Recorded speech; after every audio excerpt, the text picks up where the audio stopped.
श्री संत जगद्गुरू तुकाराम महाराज यांचा पालखी सोहळा आज अकलूजमध्ये दाखल झालेला आहे। यावेळी मानाचे असे तिसरे रिंगण देखील यावेळी पार पडणार आहे। महाराचे खासदार धैर्यशील मोहिते पाटील आपल्यासोबत आहेत। दादा काय सांगाल, आज अकलूजमध्ये तुकोबांचा पालखी सोहळा येत आहे, काय उत्साह आहे, काय भावना आहेत, काय साकडं घाल?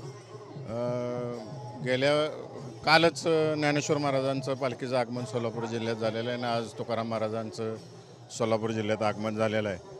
सोलापूर जिल्हा हा दरवर्षी प्रथेप्रमाणे सर्वच पालख्यांचं स्वागतासाठी कायम सज्ज असतो आणि या जिल्ह्यातून वारकऱ्यांची सेवा मोठ्या प्रमाणावर होते। त्याच पद्धतीनं अकलूज नगरीची सुद्धा परंपरा आहे, आमच्या आजोबांपासून मोठ्या प्रमाणावर या ठिकाणी स्वागत केलं जातं। आणि आवर्जून मला या ठिकाणी उल्लेख करायचा आहे की अकलूजचं रिंगण हे सगळ्यात शिस्तबद्ध रिंगण असं संबोधलं जातं वारीतलं, आणि व्यवस्थित या ठिकाणी सगळेजण या भक्तिमय वातावरणाचा आनंद घेतात। अकलूज नगरीतले प्रत्येक नागरिक, सोलापूर जिल्ह्यातले नागरिक मनोमन वारकऱ्यांची सेवा करतात आणि आनंद आहे आम्हाला। आता लोकप्रतिनिधी झाल्यापासून पहिल्यांदाच मला संधी मिळते। त्या भक्तिमय वातावरणात आम्ही सगळेजण आज स्वागत केलेलं आहे या ठिकाणी तुकाराम महाराजांच्या पालखीचं। आज विधान परिषदेच्या उमेदवारांसाठी मतदान पार पडत आहे। कशी परिस्थिती असली प्रत्येकजण आमचाच उमेदवार निवडून येईल असे महाविकास आघाडीकडून महायुतीकडून दावा केला जातोय, काय सांगाल? आपण पाहिलं असेल गेल्या 2.5 वर्षात अनेक घडामोडी घडल्या महाराष्ट्रामध्ये। आता महाविकास आघाडीचे प्रत्येक आमदार हा सावध आहे आणि जे राहिलेत ते सगळे निष्ठावंतच राहिलेले आहेत। त्यामुळे महाविकास आघाडीत काय फटाफट होणार नाही, आमचे सगळे उमेदवार निवडून येतील। आणि जे आमदार राहिलेले आहेत महाविकास आघाडीबरोबर त्यांना पूर्ण जाणीव आहे जनता कोणाबरोबर आहे, त्यांनी लोकसभेला तो अंदाज पाहिलेला आहे। त्यामुळे कोणी गडबड करणार नाही, पक्षाबरोबर राहणार आणि पक्षाचे माणसं निवडून देणार एवढी आम्हाला खात्री आहे सगळी।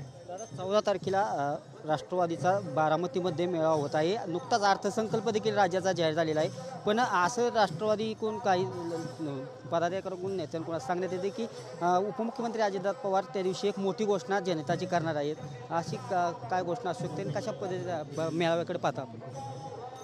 त्यांचा मेळावा आहे, त्याच्यावर विधानसभेची तयारी आता जो तो पक्ष आपल्या मेळाव्याची तयारी करणार, आम्ही आमच्या तयारीत आहे। आमचा मेळावा हा नगर जिल्ह्यात झाला, वर्धापन झाला आणि आता प्रत्येक जिल्ह्यामध्ये मेळावे होतील। आदरणीय पवारसाहेब, जयंत पाटील साहेब, सुप्रियाताई यांच्या मार्गदर्शनाखाली जास्तीत जास्त आमदार हे निवडून आणण्याच्या दृष्टिकोनातून आम्ही सगळे खासदार लोक प्रयत्न करणार आहे। जी खासदारकीच राज्यात परिस्थिती राहिली, महाविकास आघाडीला अतिशय पोषक वातावरण होतं। येणाऱ्या विधानसभेची निवडणूक आता 2 ते 2.5 महिन्यावरती आलेली, कशा पद्धतीचं वातावरण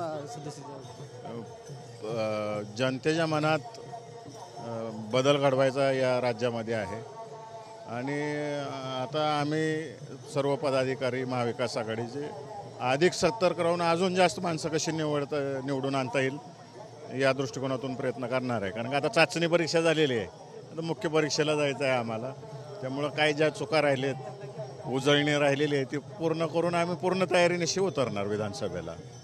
यावेळेस सोलापूर जिल्ह्यात विशेषतः महाविकास आघाडीसाठी पोषक वातावरण असणार आहे, कारण खासदार महाविकास आघाडीचे 2 आलेले आहेत। एकंदरीत विधानसभेच्या निवडणुकीसाठी उमेदवारी मागण्यासाठी जास्तीत जास्त चेहरे समोर येत आहेत। कशा पद्धतीने त्यांचं एकंदरीत होणारे बंड होईल या संदर्भात कशी शमवण्याचा प्रयत्न राहिला आणि कशा पद्धतीने तिकीट निवडून आणण्यासाठी?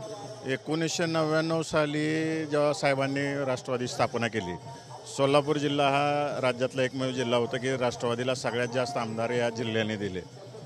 आदरणीय पवारसाहेब आणि विजयसिंह मोहिते पाटील साहेबांच्या नेतृत्वाखाली त्यावेळेस सगळ्यात जास्त आमदार आले होते आणि आता त्या दोघांच्या नेतृत्वाखालीच या जिल्ह्यातनं उमेदवार निवडले जातील। बंड व्हायचा विषय येणार नाही। आदरणीय साहेब आणि विजयसिंह मोहिते पाटील साहेब हे दोघं ते जे काय कुणाच्या शंका असतील त्या निरसन करतील आणि जास्तीत जास्त उमेदवार पुन्हा एकदा या सोलापूर जिल्ह्यातून आम्ही निवडून देऊ। एकंदरीत ते होते माढाचे खासदार धैर्यशील मोहिते पाटील।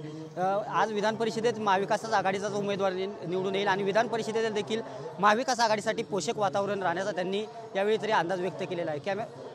कॅमेरा पर्सन सुशांत राऊसह मी दीपक कापरे, TV9 मराठी, अकलूज।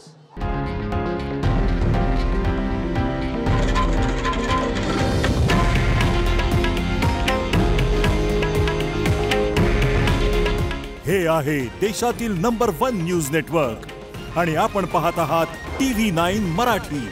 काळजी तुमची, हित महाराष्ट्राचं.